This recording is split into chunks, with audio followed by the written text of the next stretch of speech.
Welcome back to the 12th video of my series about body meridians.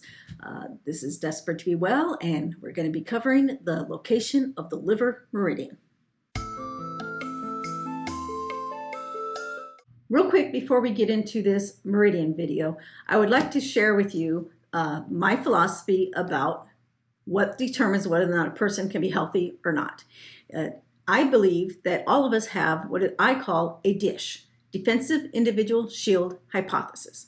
And if we have a working DISH, we don't get autoimmune disease. If we have a broken DISH, I believe that's where autoimmune disease happens.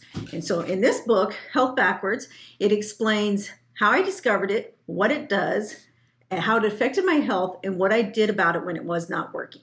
And in this one is about a rescue kitten, and I applied the philosophy of what I've discovered, not only on me, but I did it on this kitten as well, and how it recovered its health. And so that's it. And you can buy them on my website, or you can go to books2read.com, Cindy What If, and it'll show you the books there. So let's get into this video. Okay, so now we're going to cover the location of the liver meridian. If you remember, its partner meridian was the gallbladder meridian, and I nicknamed it the zigzag meridian because it was literally zigzagging back and forth on the head, back and forth all the way down the body. And so the liver meridian is almost the exact opposite of it, because for the gallbladder meridian, if you remember, you're indecisive, can't make up your mind, you're all over the place, just like the meridian. Well, for the liver meridian, it's focused. And so it goes in, gets it done, and the external path actually ends halfway up the body, and then the internal path begins. Whereas the other meridians, they tend to part and the external one keeps going. That's not the case for the liver meridian. And in traditional Chinese medicine, I learned that if you have a strong liver meridian, it's considered to be your true path in life. And what that means is you know where you're going, you know what you're doing, and you have the ambition, you reach goals, you accomplish things, all kinds of stuff. And so I thought that was pretty interesting. Like with the gallbladder meridian zigzagging all over the place, well, the liver meridian gets straight to the point, right? So so we have starting down by the foot, because if you remember, this is where the gallbladder one ended, and so then the next one will kick back in, and it's going to go in the opposite direction, which is going up.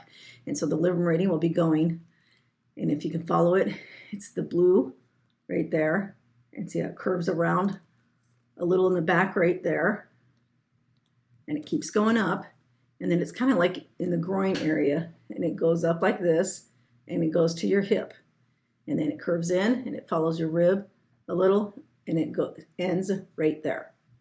That's the pathway of the external pathway for the liver meridian.